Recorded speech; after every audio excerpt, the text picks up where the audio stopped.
Okay, we are live. I think, just give me a second. Just going to wait for the participants. Yeah, there are 5 already. All right. Hi, everyone. Welcome to the webinar. Thanks a lot.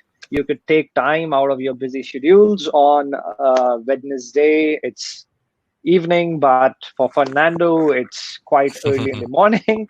So thank you, Fernando, for being over here. We have My Manish pleasure. over here from Cambridge English. Apologies, guys. You would have to wait for 7 more minutes. We are going to wait for a few more people to join us so that they are not so they are not missing out on anything. So we are going to start very shortly, like in about 7 minutes. So till then, please wait patiently with us, and thank you for your patience.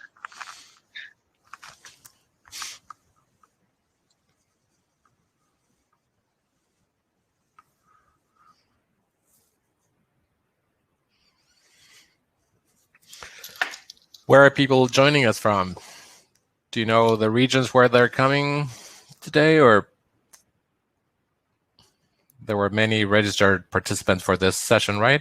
Well, there are a lot of them. So we have got participants from all over India, maybe somewhere from down south, all the way to up north. We have got some people from the west as well, somebody from the south. So participants, I guess 32 have already joined us. A nice little activity. Let's interact with each other, right? So you could just mention the place you are from and your name. All right, we are able to see your name, but if you could mention the city that you are from, that would be great. Okay, somebody has joined us from Mumbai. Somebody has joined us from Jaipur, Rajasthan. All right. Okay. From Vilamal Global School, Chennai. Hi, Jivanandan. Radha Ramaswamy. All right. More people are adding in. Hope. Okay, we have got all the way till Gurgaon. So from Chennai, which is down south, all the way to Gurgaon, that is up north. So people have joined us from Hyderabad, Chandigarh, Mumbai. I think a lot of people are there from Mumbai. All right, Trivandrum, Kerala. So a lot of ground has been covered, and what really excites me over here is that, you know, the entirety of the country, we have got representatives from each and every region, and I think that's really commendable that in such a short time people are so much enthusiastic to know more, to learn more, and are open to collaboration. And I think that kind of enthusiastic approach is really what is really driving us forward. So I think that's pretty nice. Somebody has even joined us from Himachal Pradesh. That's pretty cool. All right. Yeah, so I guess just in 5 minutes we will be able to start. Okay, Rajpura from Surat, Gujarat. Okay. Right now it's looking a lot more west heavy because a lot of people are coming in from the west. Okay, that's pretty good. Engineering college. Yeah, I'm looking at Yeah. that. Great. All right. Somebody has even joined us from Velamal Global School. Okay, somebody has even joined us from Kashmir all the way. Dhruv Global School, Sangmaner. Okay, Sarayar. All right. 4 minutes to start. And we have already got 42 people and a lot more to come in. Let's keep an eye on that. Yeah, times are changing. We need new solutions. We need to be adapting what we're doing, how we're servicing students, all our customers, all our stakeholders. So yeah, no wonder they're interested in looking at something different at this point and seeing how we can do something together. Right. Actually, what really overwhelms it, because India has always had a very traditional approach towards education, and really teachers did a very commendable job. Overnight, they had to learn like new skills to support learners.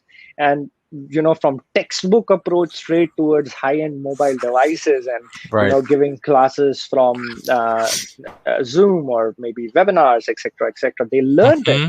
and that's really commendable, because at that age, at that experience, at that profession, if you are Right. learning new skill just to support learners, that Hmm. actually encompasses the values, that shows the values that you're holding, and Right. pretty passionate teachers over here. Yeah, very commendable. Yes, you're right. All right. Gunjan Kaur. Hi, Gunjan. Hi, Anju ma'am. Principal, Bharti Vidya Bhavan.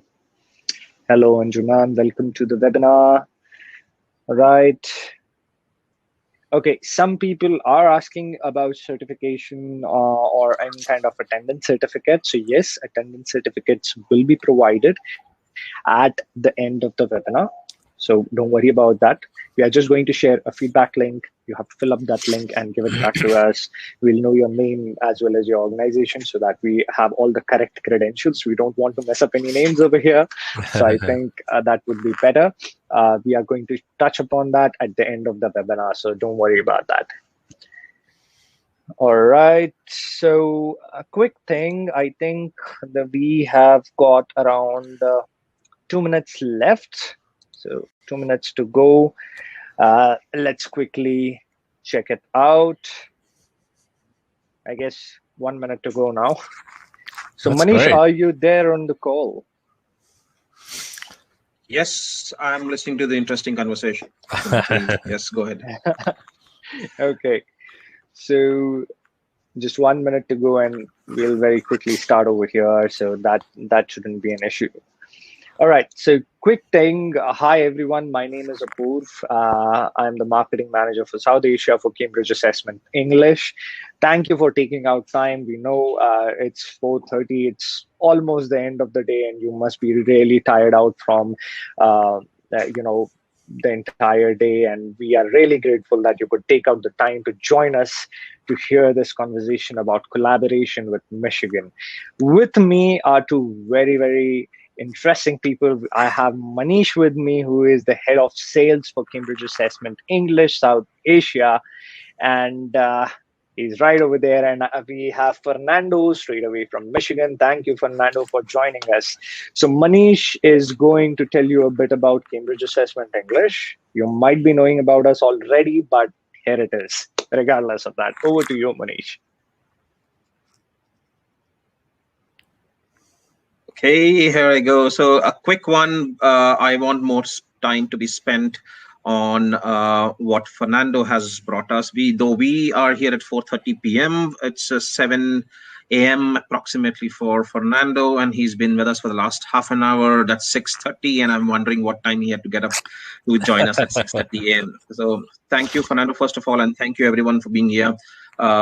I believe just a quick word on housekeeping before I start. It's everybody's on mute. You can write. You can write messages, chat, and then we will have time in the end to answer your questions. And a word about Cambridge Assessment English. This is a part of the University of Cambridge, and this is the non-teaching department. We offer language assessments and teaching qualifications to learners as well as teachers of English, with the mission of with every learner with every step of the way. So that's where Cambridge Assessment English is. But we are here today for Cambridge Michigan test, and just wanted to say a few lines wherein introducing the Michigan test there, which originated in 1941 when the University of Michigan established the English Language Institute.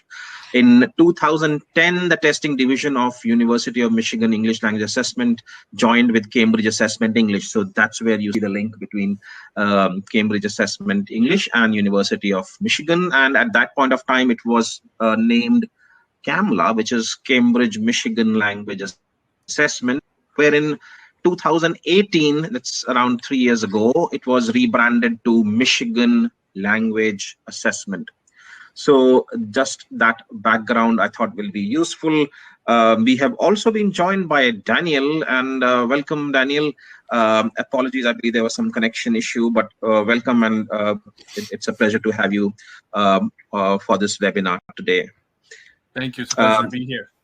Yes, we probably will start. I'll introduce Fernando there. So Fernando is Michigan Language Assessment Director of Marketing, Stakeholders, and Communication, and he has presented at conferences in over 20 countries on English language teaching, teacher development, language testing, standards, leadership, strategic planning. And Fernando has a master's degree in marketing and business management, and is currently a doctoral candidate in higher education. Double doctor, I believe, because it probably is Dr. Fernando, because he is also a medical doctor. So if you have any questions related to COVID, probably keep it for the next call from Dr. Fernando. Daniel, would you quickly want to say a few words, and then we can start with this webinar about just to introduce yourself? Sure. Thank you, Manish. Yeah, I am the Assistant Director of Business Development at Cambridge, at Michigan Language Assessment, and I'm very happy to be here. And I don't want to get in the way. Let's begin. Sure. Over to you, Fernando, and all the best.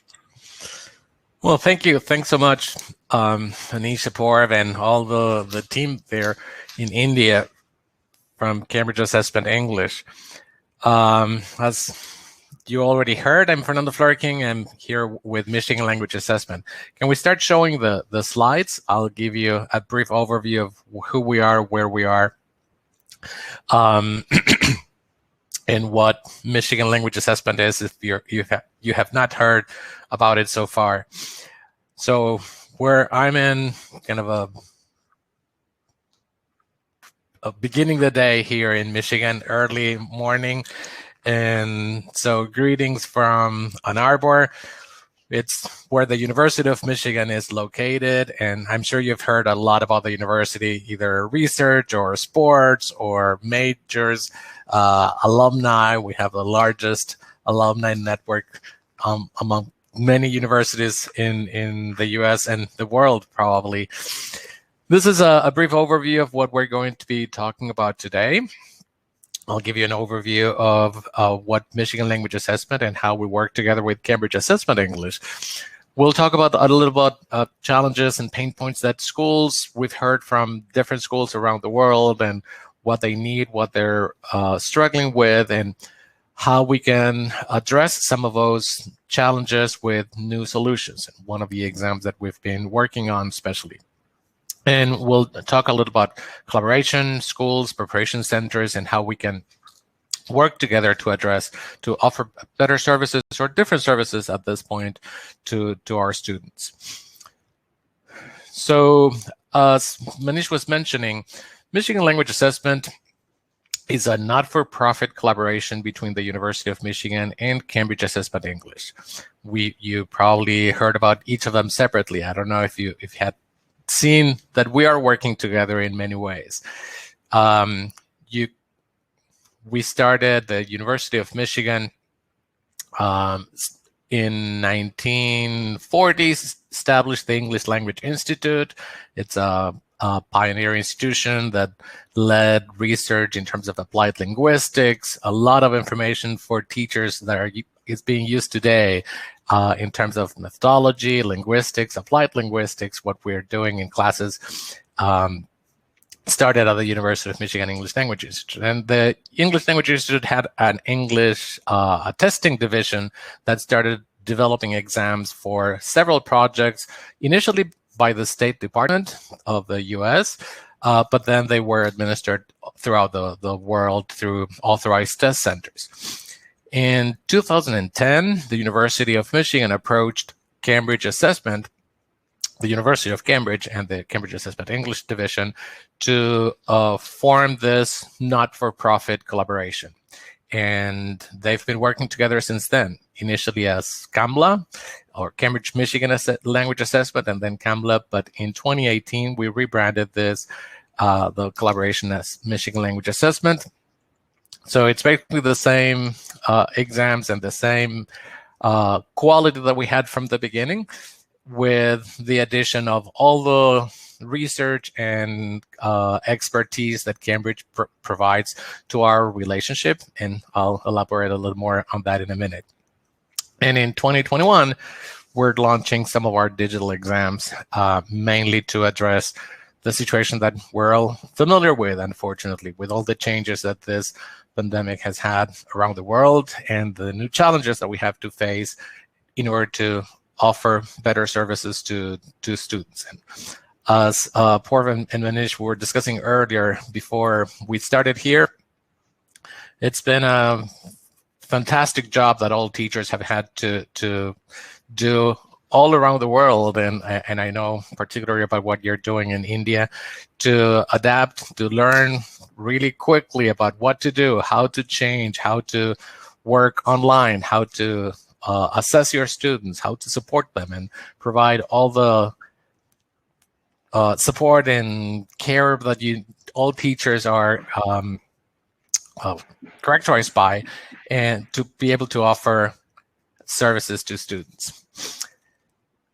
A little about what you probably know about Michigan Language Assessment, or the University of Michigan, and international certifications with Michigan tests. We offer, I'll show you something in a minute, but exams for all ages and all levels. And we have, we're kind of supported and backed up by two huge institutions, leaders in higher education, in teaching and testing and assessment, like the University of Michigan and Cambridge Assessment English.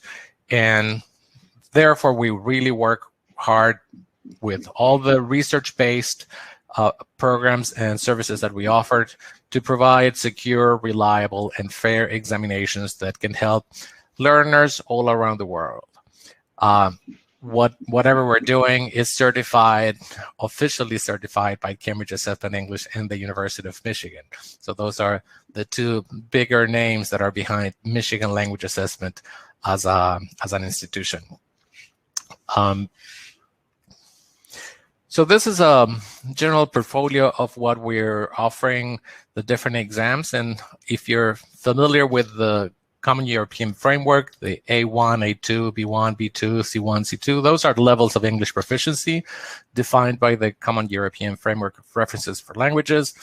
A1 and A2 are the beginning levels, the B1 and B2 intermediate levels, and C1 and C2 are advanced or highly proficient levels.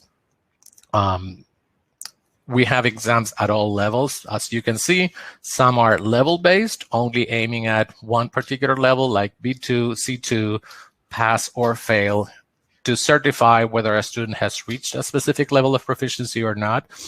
Others, like METGO or MET, as in this case, cover a wider range of levels and provide a score on a scale and provide a different service to students. We'll talk about the digital version of METGO today in particular, but we're covering all exams, and together with Cambridge Assessment English as well, we provide a variety of exams to offer to students and schools in many ways, so that schools can have different options to choose from depending on the different circumstances and different needs that they have.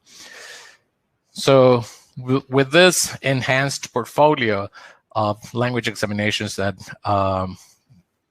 Michigan Language Assessment, with the collaboration of Cambridge Assessment English, and in this particular case with the India team, we're offering a variety of services and a wider option in terms of exams to provide a strategic collaboration with the different schools that are participating in this program. And before I go to the next slide, yes, can we have a short poll to know a little about the participants in this session? All right. So which poll would you want to run, Fernando? Do you want to take them through the slide where you said which are the advanced levels of CEFR, maybe one slide back, and we can kind of talk them through that? Yes. So, Sure. all right. Guys who have joined us from laptop, hi again, or desktop, there must be a poll on your right-hand side over here. I'll just publish it, okay? So there must be a poll on the right-hand side, or those people who have joined us from mobile or maybe tablet, there must be a poll down below. Now, all you need to do is you need to click on the applicable, level. So let's say that A1 and A2 are the basic level of English, and where B1 and B2 are independent level. So using the poll, we would like to understand what is the language proficiency of your students so that we are able to serve you better. So you can take the cue from the slide, which is right in front of you, and you can answer that. Very interesting results, though. Fernando, I am not sure whether you are able to see the results or not. The graph is very much skewed between A1 and B1, where I thought that it would be much more skewed towards A2. Uh-huh. Interesting. Does everybody see this, or is it just you and me? Can everybody see the results? Right now, we are able to see that. As soon as I end the poll, people will be able to see it as well. So we can usually dictate whatever is running in front of our eyes. Perfect. Yeah, so there's 46% so far at the B1 level. That's kind of a low intermediate level. B2 following with that, or higher. It could be any level after that, kind of after an intermediate level. And then A2, kind of a high beginning level. And A1 with 15%. Kind of even. That's good. Okay, so can you share the results for everybody to see how the levels of English proficiency are distributed now? Yeah. Okay. All right, done. And let's continue with the next question that we had, the next poll question there. All right. So again, the question over here is what percentage of your student population take English language proficiency tests? We just want to understand whether no one takes it, or maybe less than 25% takes it, or 25 to 50% take it, or 50% to 75%. And this is usual scenario. We are not discussing about COVID times because it's pretty different. We just want to understand that what percentage of population or student population are taking English language proficiency tests. So I think 14%. Maybe a little confusing there is that they may have the English language test in the school. Oh, right. Probably what we probably may need to specify is whether it's an external language proficiency test, because English is a part of most of the schools here. Yeah. Everybody's tested one way or another. They have tests all the time. Yes, it refers to external standardized tests developed by a different institution. It could be Cambridge or Michigan or anybody else, but outside the organization that is administering those tests, the schools that are offering teaching services. Since that seems that it's around 13% at 0, less than 25% as 32. 19% people have recommended 25 to 50%, 50 to 75% is around 22%, and around 11% say that 75%, more than 75% of the student population take English language proficiency tests. So yeah, there's a variety of situations, and based on the levels of English proficiency that we saw from the previous question, how many students actually take an English test, and we'll elaborate I'd like to know a little more about the situation in each of the schools. Of course, with over 100 participants now in this session. We won't be able to do that with everybody all the time, but there are many students that are taking exams, like standardized exams, and I assume that that was the response in this case. But there are many that are not taking exams. Maybe it's by the choice of the school, or there are no exams that fit that particular situation or that provide a good solution for that particular context, or how they can be integrated into that school's curriculum and in academic service. Manish, did you want to add anything else? Oh, you disappeared. Okay, I guess not. No, please carry on. Sorry, some issue there. Please carry on. No, I'm fine. Great, thank you. So let's see specifically about what has happened recently, with, especially during this past year, and everything that has changed in many ways. Obviously, there are several changes that we all had to work on and adapt very quickly to, and offer a variety of different teaching, assessment, support services, really caring for our students and knowing how to nurture that relationship and helping them feel supported, but without being physically present. And with numbers now changing all the time, one of the main concerns that we've heard all the time about from schools is the uncertainty of how things keep changing, and it's really hard to plan for, to predict what's going to happen within the next few months. And after some recovery and with vaccines and changes and things improving a little bit, with the new strands of the virus now and many kind of infection numbers going up again in many places. Unfortunately, Michigan is among the first states in numbers increasing it again. We were down to very reasonable numbers and hoping to see the light pretty soon. And now we're back to the top of the list of, unfortunately, the states with the highest number of cases again. So new measures will impact our educational system again. And I've been reading about the situation in India as well, and I see a similar situation now. So let's check the next question, the next poll question that we have for everybody. Now, can you publish the next set of questions? Well, it's just one question with different options in terms of Sure. to see which challenges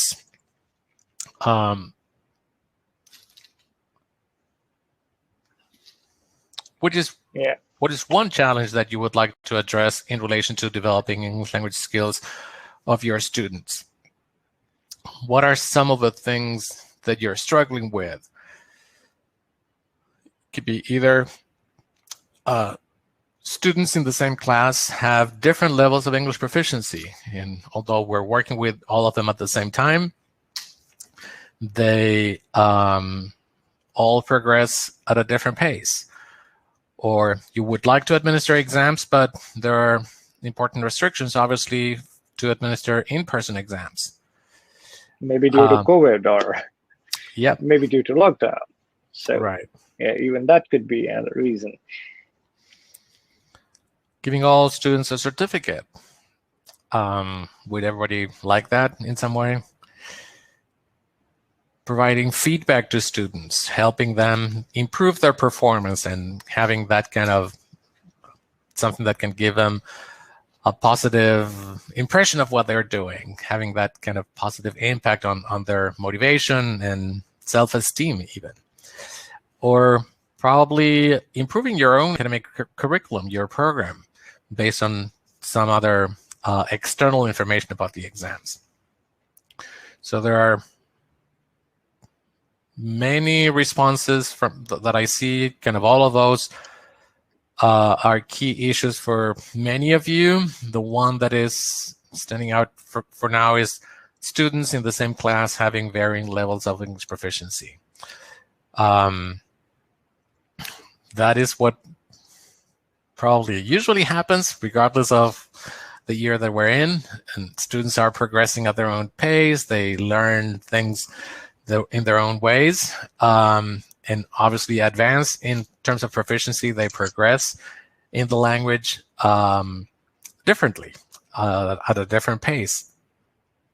So, but even more this year with all the changes and new approaches that we've had to follow. Okay, so this gives us a very good idea about the different issues that we have to address, or that you're facing and you're looking to see how you can address. So that's, yeah, we can end the poll by now. Okay, that's very similar. Those are very similar results to what we've seen in many other parts of the world as well. And as this slide shows, the top priority for many of these, for many schools that we've been communicating with, we have test centers, authorized test centers in many countries, and we communicate with different stakeholders in many countries and regions as well to monitor what's happening and to know what situations we have to be aware of in order to support them, support teachers, schools, and different stakeholder groups. The top priority that we hear as a main challenge and pain point that schools face and want to address is that kind of different levels of English proficiency. Having students with different levels in the same class, the gaps that have increased obviously a lot more with the pandemic. Many other cases, cancellations, exams had to be canceled, postponed, all the different restrictions that affect lockdowns, that affect the administration of in-person administration, especially. And the last one, in terms of categorizing these general challenges, the one that we've heard the most also was requests from different stakeholders, schools, for external validation and receiving detailed feedback that they can use to improve their academic program. So in spite of all the challenges with the pandemic, the interest in improving the service and the academic program that they offer to students is a key priority for many schools as well. So we'll see how we can, what we've been working on and how we've been addressing this in some way. Especially to address the first one, students with different levels of English proficiency, having a multi-level exam covering a variety of levels, not only one specific level, that there are many reasons why we would use one exam over another, and we're offering an alternative in this case that would be covering students at the majority of those levels from the beginning to low intermediate levels. And these in particular, the A1 through B1 are the levels that METGO, this newer exam, digital exam, covers for teenagers in particular. But the fact that it's multi-level gives opportunities to all students and helps you involve all the students that are in that particular situation to be able to take an exam. So you're giving them all the same chance to be able to take the test and certify their level of English proficiency, and showing to all parents from the school's point of view how much your students have increased, how they've improved in their language proficiency, and how they're growing in their own educational journey. So here we have some questions that we've been running by many schools, and the answers are always the same. Are your students eligible to take an English test to demonstrate their English language proficiency? Yes, all of them could be taking a different exam, probably. Do all the students in the same class progress at the same pace? No. Do your students show progress in all language skills at the same rate? No. But in spite of all those differences, everybody would like to receive a certificate at the end in some way to show that kind of strong achievement. Multi-level exams cover several levels of English proficiency. So they provide schools with a better understanding of the level of the students, enable them to compare performance, to show how they're doing in relation to levels, not just to pass or fail a specific level in particular in this case. So learner confidence and learner motivation is enhanced The test can also be used at the end of a year for the school to evaluate progress and certify levels, giving the school more confidence in terms of what you're doing, teachers reassurance in terms of what they've done so far based on external results to what they're doing. So with students' different levels of evaluating or addressing the concern that we all have different levels of English proficiency in the same class, in the same cohort in some way, this particular exam is very easily integrated into the curriculum, and it provides familiar tasks and contexts. We'll see a couple of examples. You have some writing activity here where students have to write a story based on kind of 3 pictures, a cartoon context in this case. These are very similar tasks to what your students would be used to working with in a regular class for learning activities, not necessarily as part of a test. It's colorful. It's basically very similar to what they would find in materials that they're normally using in a class. So addressing the other, the second issue, the other challenge that we're talking about, cancellations, exams being postponed, unable to test at a test center in person to administer face-to-face exams. We need more flexibility, more accessibility, more options that allow students to be able to complete the formal assessment in a way, providing all students and on all schools more opportunities for these options. So a multi-level exam increases that flexibility for all students to be able to, within that range, of course, to be able to take an exam. With the administration of a digital exam, as in this case, it can be done digitally at home or in a test center. So it's still moderated by the authorized test center that will be in charge for the administration of the exam, but it's students don't have to come to a center for an in-person experience to be able to complete the test. They will take it from home. And to add to that flexibility, again, and to increase accessibility, the test dates for that particular test are selected by the school together with the test center. So you can select the test that works best for you to give you that flexibility to see when the exam would better fit within your academic program. And to add even more to that flexibility, you have a choice between a 3-skill exam or a 4-skill exam, with speaking being optional in a way. And if you're interested in having a full scale exam with 4 skills, including oral performance, you can do that. If your school does not want to include the speaking component of the test, that's also fine. And we did that based on the different requests from schools when the test was being designed, depending on how the school curriculum is focused on different skills, or if it's fully integrated and communicative curriculum. The other one was the other challenge or pain point that we evaluated with many different schools around the world is related to the external validation and the focus on learning that an exam can provide, and that kind of extra push for the school to use that information and validate their own academic program. One of the key features of this exam in particular is the personalized score report that all students get. Besides, let me show you this one. Yeah. So these are the 2 sides of a score report that all your students would get.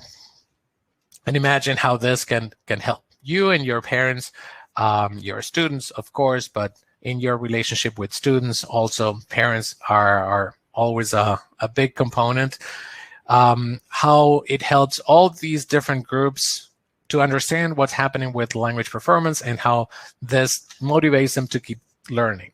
So on the front of a score report, you can see a general score with the different skills scores for each of the skill areas with the corresponding level of English proficiency. It refers to the CEFR, the Common European Framework of References. In this case, A2, and it's A2 for each of the skills. But it could be listening A1, reading A2, writing B1. It could be a variety of different things. In this case, this particular student happens to be at the A2 level all throughout the different skills. On the back of the report, and this is what is more interesting about the score report in itself, you will see a very detailed description for each of the different skills and to help students continue their own English language learning journey. So they will see a paragraph describing what the exam evaluated, what they can see in terms of what they can do in terms of listening, reading, writing, and speaking. And under things to do, it's recommendations to keep improving, to keep working on different areas. So these are not generic descriptions. These are based on the pattern of responses from the test that are personalized for each particular student. Even two students at the A2 level will not have exactly the same descriptions because the paragraphs here refer to the specific responses for each of those skills, the right and wrong responses that they got, and the sub-skills that we evaluated through the exam that they are able to do. So, and of course, as you can see with the circles in yellow, the reports and the certificates as well will have the logos of Michigan Language Assessment, Cambridge Assessment English, and the University of Michigan, which is something that many schools and parents appreciate in having that kind of endorsement by these different institutions and a collaboration with these big language of this assessment and score reports and the validation of a school program that this entails. So we talked about this.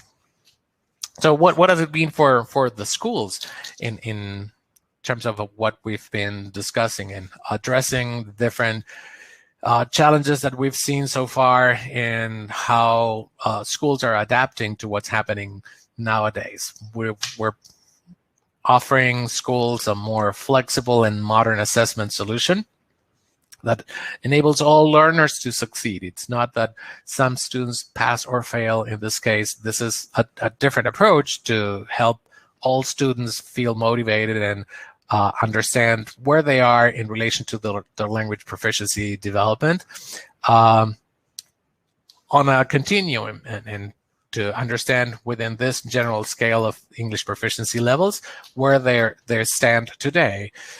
It's very easily integrated into the school curriculum for teachers to work with. The activities and things will be very easy for the school to adopt in a way. It provides more academic support for schools. And of course, the more interesting aspect is that it provides more support for students to continue their learning journey and encourages them to feel positive about their accomplishments.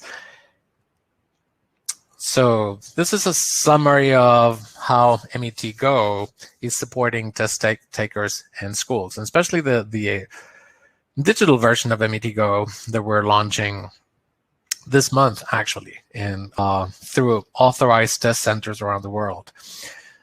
It's mainly designed for upper primary, middle school learners, kind of 10 to 15-year-old students overall, at the basic, beginning to low intermediate levels of English proficiency. So it covers a variety of English proficiency levels and ages. So it's very flexible in terms of how you can your school can use this with your different student groups and cohorts.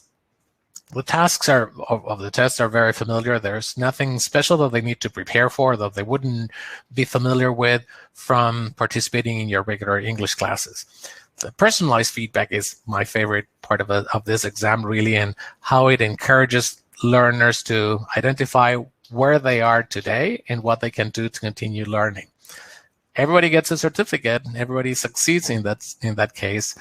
It's affordable. The fees are competitive. They're similar to what you would see in the market in general, but you will get that information from the authorized test centers for each particular context.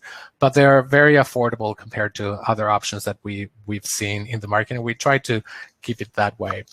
For the school, it provides a lot of academic support, or it supplements what you're doing, and it helps your school keep improving the services that you offer.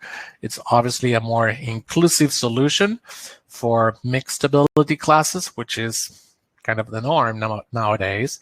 You can choose your own dates. You will see the results within 2 weeks. It's usually less than that, but it's a very short turnaround period for that particular exam. You can administer the exam at home or in a test center. So it's very easy to transition from your online teaching to an online formal assessment of English proficiency. And it's backed by the University of Michigan and Cambridge Assessment English, which is something else that is really important. This is a very quick overview of the different sections of the test, but you have many things on our website to look at the exam in itself. It has a writing section with 3 parts to be completed in 30 minutes, then a listening and reading section, and with 60 selected response items to be completed within 1 hour. And if you choose to add the speaking test for a full 4-scale exam, it's an extra 7 to 10 minutes to complete online. So it's very easy to administer. It doesn't take more than an hour and a half, approximately, be up to 2 hours with all the check-in and all the different steps to follow. But there are lots of materials on our website to look at the exam. You can see, go to michiganassessment.org and look for METGO if you're interested in that. There's a digital video, a video that shows the digital exam so that you have a full sample test. There are practice activities, different resources that you can look at. The administration will be managed by the authorized test center that will be working with you.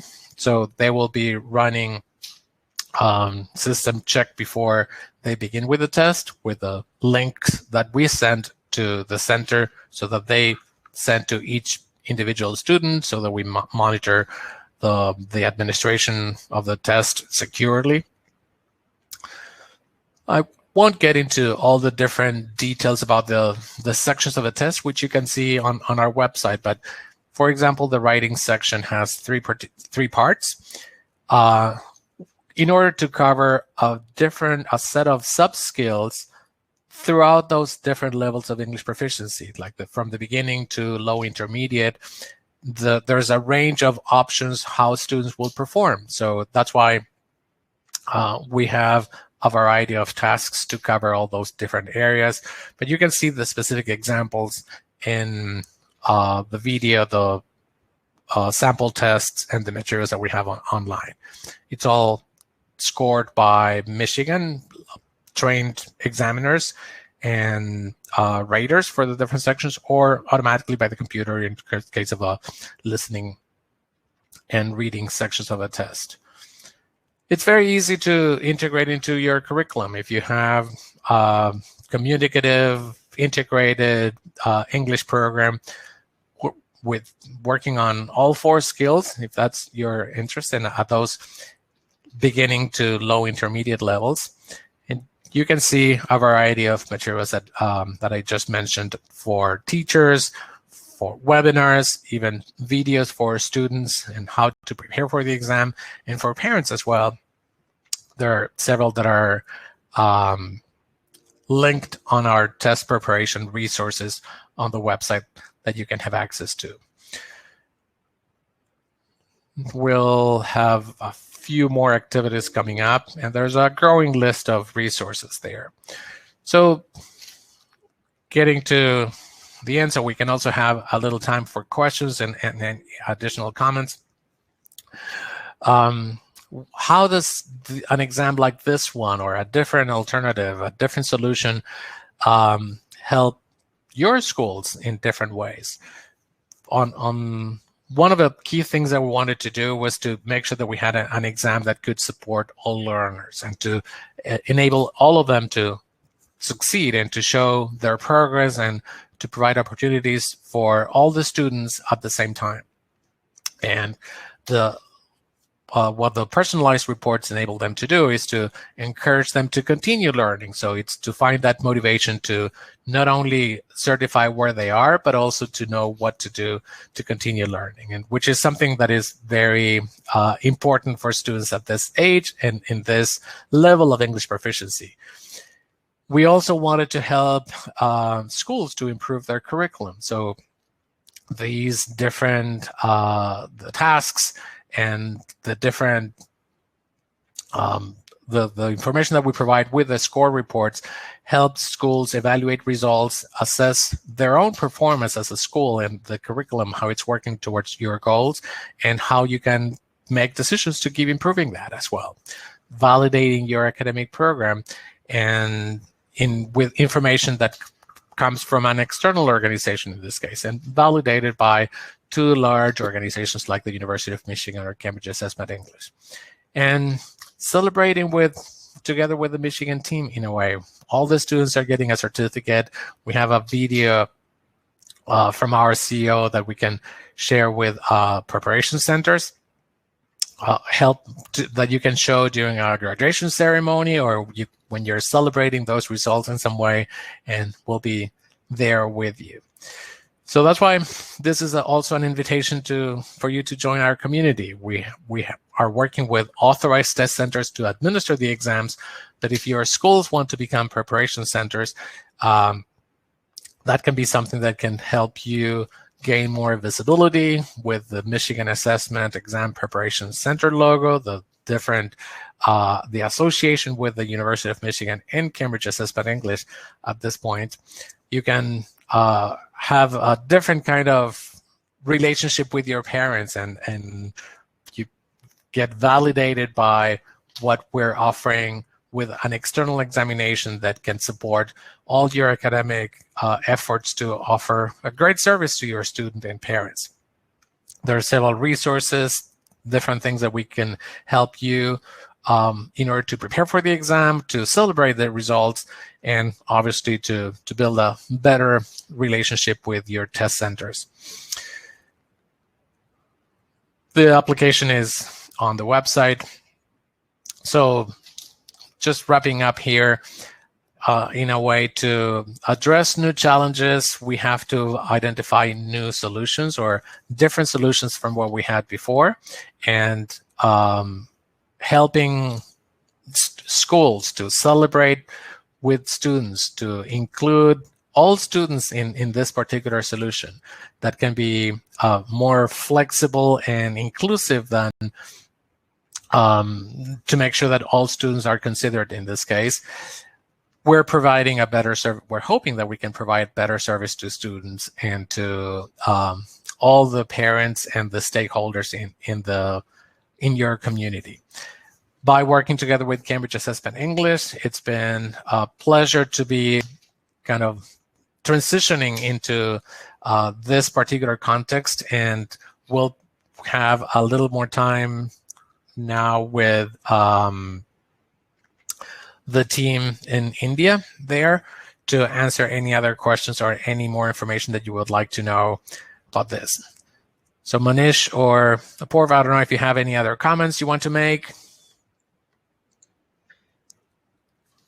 No, I would just like to thank Fernando, number one, for a quick, comprehensive presentation. I'm sure there will be questions. We can move on to the chat section, but just for the kind of our school leaders and educators in India, this is India is one of the first countries where we are launching METGO Digital. It is yet to be introduced, and we are quite happy, keen, and as you know why after this presentation, in terms of the flexibility it offers, in terms of especially during these times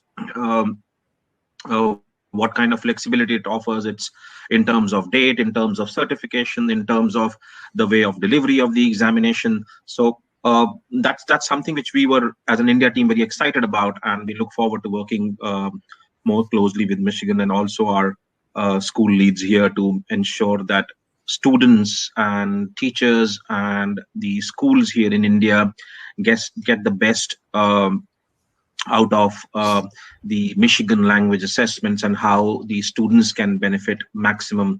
So that's something we were very keen and excited. I'm sure you all here who have attended the workshop, the seminar today would be equally excited about.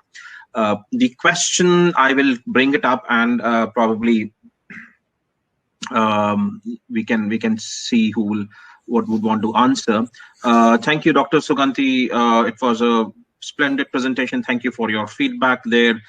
Miss Asma wants to know, is MET test similar to SAT? To SAT, so there are differences in terms of the tests. MET is more for adults and higher education, aiming at a different test population and purposes. METGO, the one that we're focusing on today, is more for teenagers, kind of upper elementary, primary school levels and middle school or lower secondary level students, depending on different countries.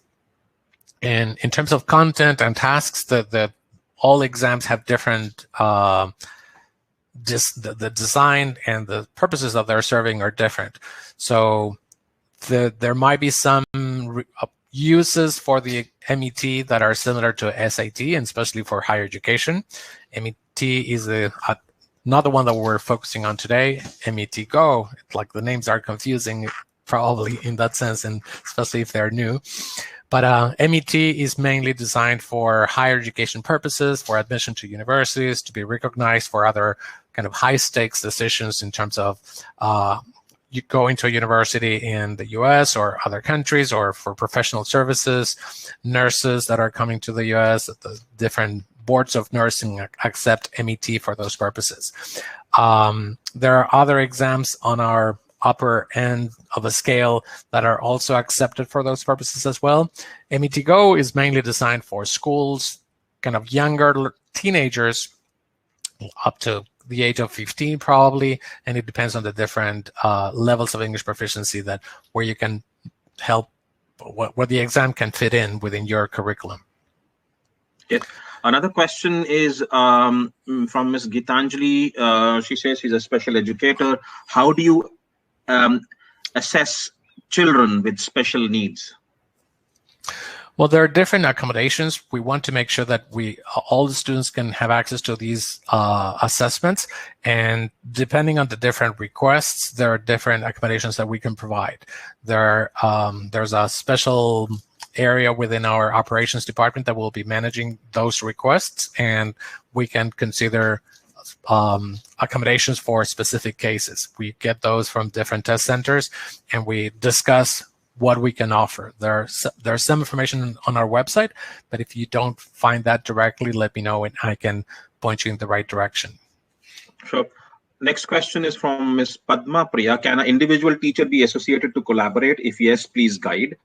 What we're looking at is more of a B2B collaboration with schools, wherein students from that particular school can offer. Not very sure what is meant by teacher collaboration. If these exams are meant for students, and the specific level is A1 to B1. So not very clear on the question parts. Apologies for that. Ms. Sophia, these exams are only for schools, or any institution can be taken by individuals. They can be taken by individuals, provided there are some numbers. I'm not sure, are there any minimum numbers that we are looking at for exam delivery, Fernando? Well, that will depend on the test center and how they work with they can administer exams to the wider community. So they will be working with the authorized test centers that are in charge of the administration locally. Even for the remote administration at home, will be managed by a local test center. So the administration is not done by us directly for METGO. For the But there is no restriction from Michigan in terms of a minimum number required for exam delivery or maximum number required for exam. No, Michigan does not have any restriction there. So that's what we will discuss with the test center, but they can accept test takers, individual test takers, or they can work with a variety of schools. They can have several schools at the same time for the same test if they're managing that digitally anyway, or they could have individuals that join that administration. Sure. So that will be up to how the test center can manage that demand for the different exams. The exams are mainly offered through test centers, so it's not something that you would, and those test centers will probably be working with several schools to offer exams to a variety of students at the same time. Yeah, sure. Ms. Sarah, we have already answered this question. Teachers can also take this test. This test is specifically for the younger audience, and the age group and the language level have been specified, and the content will be more specific to that particular age group. Right. Quick question. There is a Prabir Kumar Patra is asking that could you please share the fees for the MET tests? So I'll take on that one. Perhaps the fee for the MET test is the local partners, the India partners, the India Authorized Center will be sharing the fee. The fee will be lower than what a regular language test, let's say from Cambridge or from Pearson would be. Reason being, it is fully digital, and just to give you an overview, I think the fee would range would be somewhere around INR 2,500, around in that range, plus minus 200. So that would be the range. Is what I understand, but we will connect you to the partner and they can give you a proposal for your school or institution on the examination fee part. So do write to us, fill in the feedback form, and we will get back to you by connecting you with the existing partner. All right. Quick question, and I think Manish, you will be able to answer that. Is it similar to Wiley KET-PET? So you're talking about the Cambridge English qualification. If you, Fernando, did talk about the CEFR levels, right from the A1 to the C2 level, or the pre-A1 to the C2 level. Yes, both these quality service providers benchmark as per the CEFR, and there are some parallels there. The differences also, Fernando pointed out, young learners is purely a pen and paper test, and METGO is a digital test.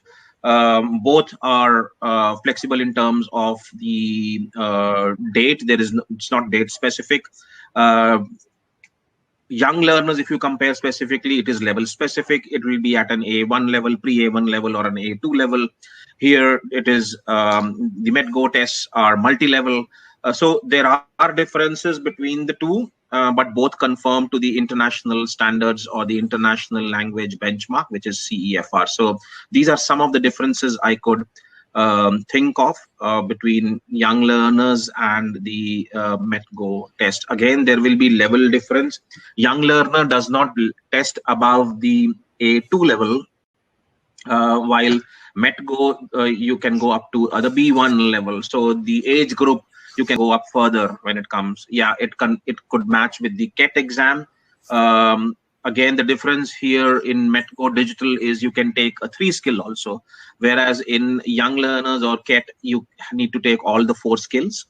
So yeah, so those are some of the differences. It's a very, very interesting question, and thank you, Manjeet, for asking that. Celine Lazarus is asking, how can the school register and when we need to plan for the new academic year? The exams, it's not date specific. You can choose on a date. How to register, just fill up the form. The link is up there in the yellow band there. The feedback, just give us your contact. We will get in touch with you, connect you with an existing authorized partner, and you should be up and running there. So since it's not date specific, you can put it into the school calendar, and then we can work backward in terms of how your students can avail of the Michigan test. Thank you, Salim. Fernando, very important question by Sudipa. Are these test scores accepted as English language proficiency test scores by universities? Yeah, mainly the MET or the others, kind of upper levels of the spectrum of English proficiency are more used for it by universities. METGO aims at the lower beginning, low intermediate levels, and students are at a younger age at that point. But we're working on all our recognition efforts, not only within the US, but also around the world for the other exams, especially at the upper end of a English proficiency range, to help with recognitions. There was another question from, don't know where I saw it, but whether teachers could take it. Yeah, if you want to take this particular exam, probably teachers take the other exams that are ECC or ECP at the B2, C2 levels, or MET, that is the one that is used for higher education, or many teachers take it actually to show their level of proficiency in English. It's not those are not tests for teachers themselves. It's only a test of English proficiency. It's not to show your English teaching qualifications or how well prepared as a teacher you are. It's mainly addressing your English proficiency in that case. All right. Quick question. Sophia is asking, is there a test center in Mumbai? I think what she refers to as that do people need to go to a test center to give the exam? I think both the questions, the implied question as well as the question she asked, you can clarify on that. Sure. You don't need a physical test center, Sophia. So we have national test centers which can deliver the examination anywhere. So since it is computer-based, remote proctored, or proctored through a invigilator remotely, you don't need a physical test center in all the city. Even a test center in Delhi or a test center in Gujarat can administer the examination down south or up in Himachal. So you don't need a physical test center. But to answer your question, we have test centers in India who can service or provide their services to any of these schools here in India. Sorry, you need to add something. Yeah.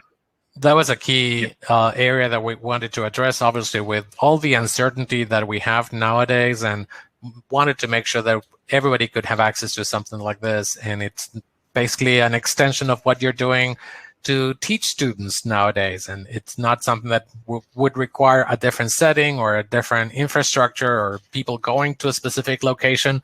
You can be anywhere and taking classes online that are taught in Michigan or that are taught in India or that are taught in any part of the world, really. And for these assessments, it would be the same. We need the physical test center in India to be administering that, but you don't have to be in the same place as they are for an online administration. And that's kind of the advantage of having computer-based exams or exams that are done digitally rather than in person.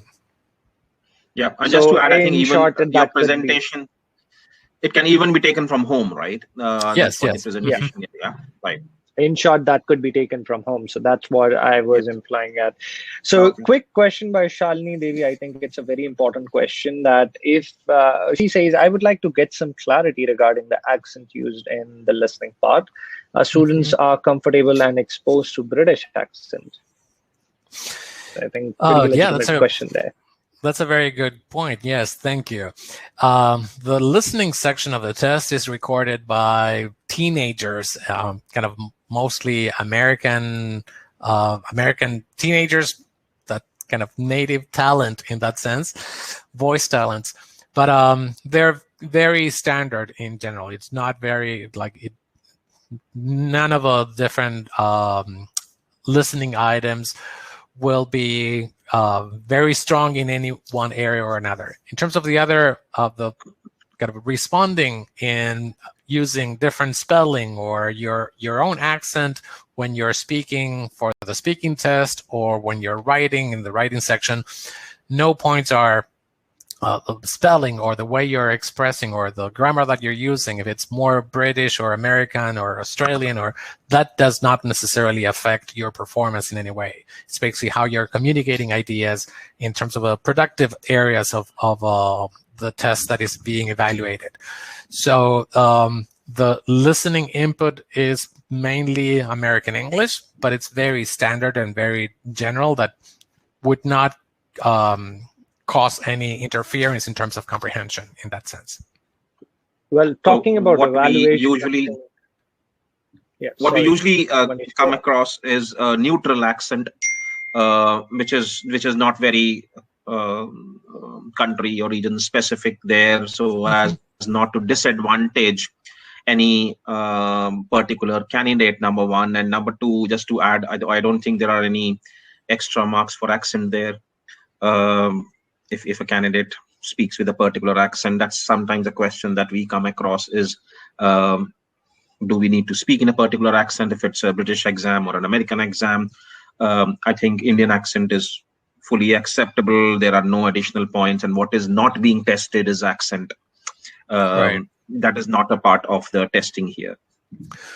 I'd say there was another question since we are talking about evaluation, I think this question is fairly important because this is repeated 2 or 3 times. There are 2 questions over here. Is there any minimum marks to qualify for the certificate for students? And second question is, how do you qualify as a prep center? Yeah, I saw that. I was going to address that one before we ran out of time. All students will get a certificate. So that's the beauty of a multi-level exam that provides a certificate and score report for everybody. So there's no minimum mark to qualify for the certificate in that particular case of your question. Thank you. That was a very good point. To qualify for preparation centers, there's a form that you have to fill out on our website. You just fill it out directly there, and you will be prompted to answer a few questions. It's very simple, and it will probably take you 2 minutes to do that. Go to michiganassessment.org and look for preparation centers. Or you can just fill out the feedback link given over here. And there is a question that would you want to collaborate or partner up with Michigan Language Assessment? You could just take a yes mark if you want to proceed further, and we'll pick it up from there itself. We wanted to make things as easy as possible for our wonderful attendees, and that's why we just embedded the link right over here. Perfect. So we're 4 minutes beyond our time. Right. Manish, would you like to say any... Sorry, one last question before we wind up. I think it's an important question in terms of recognition, wherein it says, do these tests get you better jobs even if you are not a native? Well, it's how the credentials can show what you are, what you can do, how you can perform, and in this case, using the English language. And this is another either METGO mostly for teenagers, or MET, the other exams at the end of a scale of other upper levels of English proficiency that will be more appropriate for teachers in that case to show how well prepared they are. So having different ways of showing your performance and validating how you're working with the language and how confident you are will obviously help you move up and get different opportunities and find new ways to progress in your career.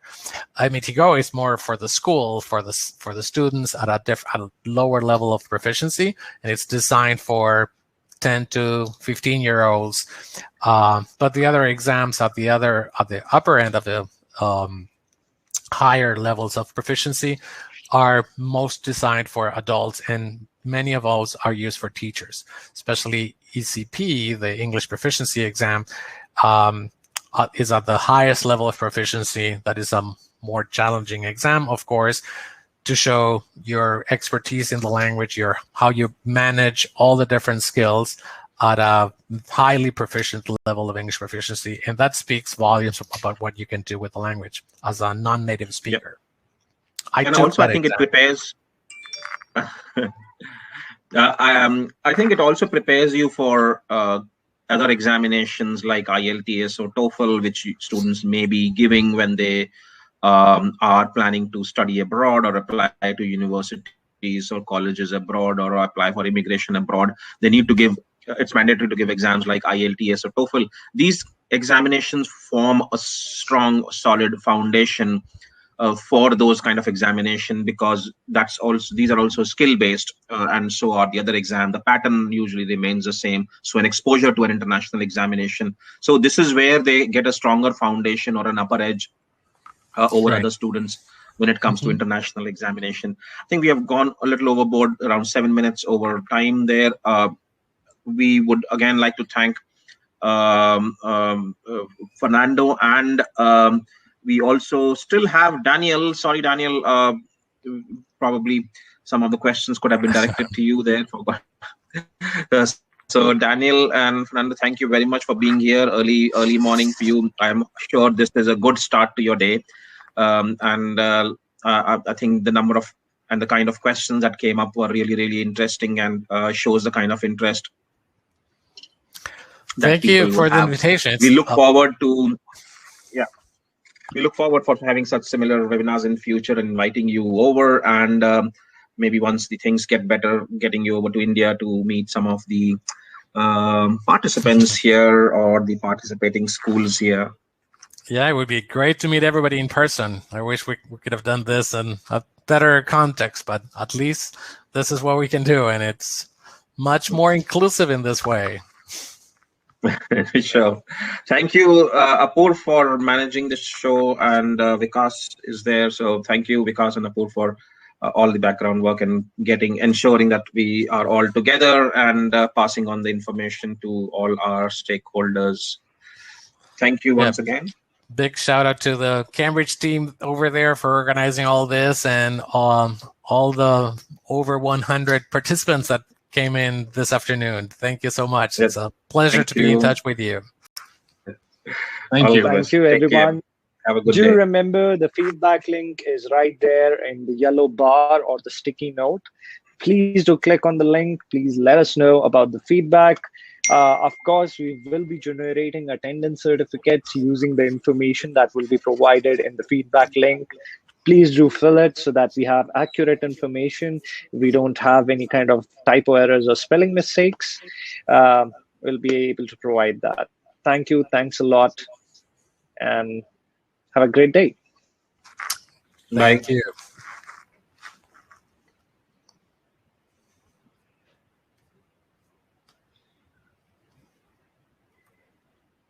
All right.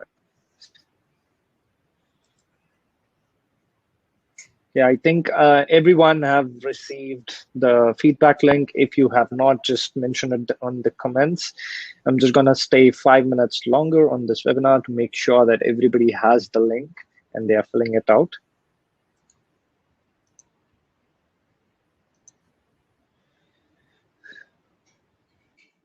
Right, almost 80%, 80 people have filled the link.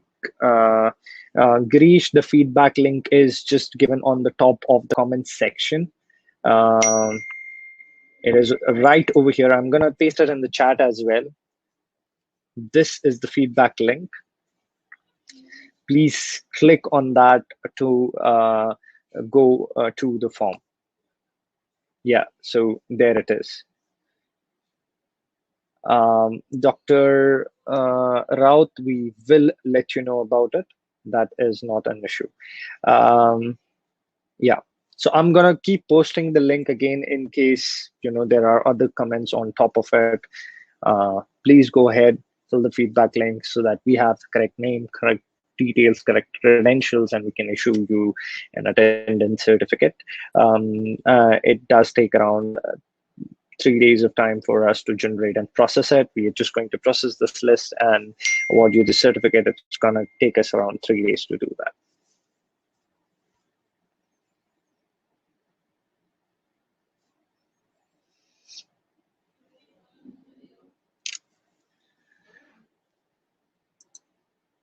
All right, Radha, here is the feedback link. Once again, please do fill it. All right. So I think almost 89 people have filled the feedback link. Some people are still there. would be great if you guys could make sure that you have uh, filled the feedback link. It's right over there in the chat window. I'm just gonna paste it once again so that everybody has it.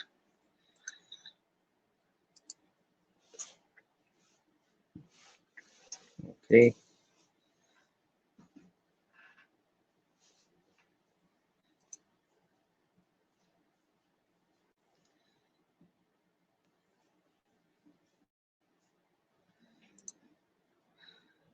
All right, thanks Girish for filling the feedback link.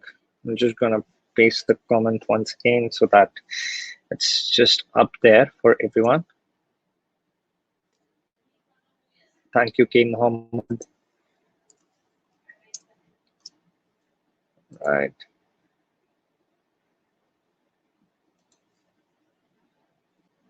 Thank you, Dr. Sunita.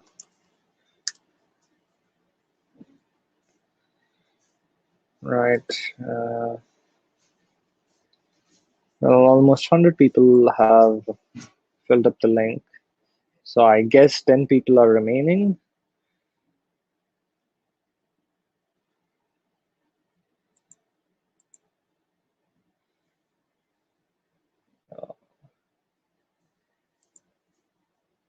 All right, thank you. Thanks a lot. 102 now. So thanks a lot for that, guys. I'll send the link once more. Okay.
All right, guys. Almost 103 responses. Thanks a lot. I'm again reposting the link before ending the webinar. Please do fill the link that is given in the comments. Thanks a lot. Bye.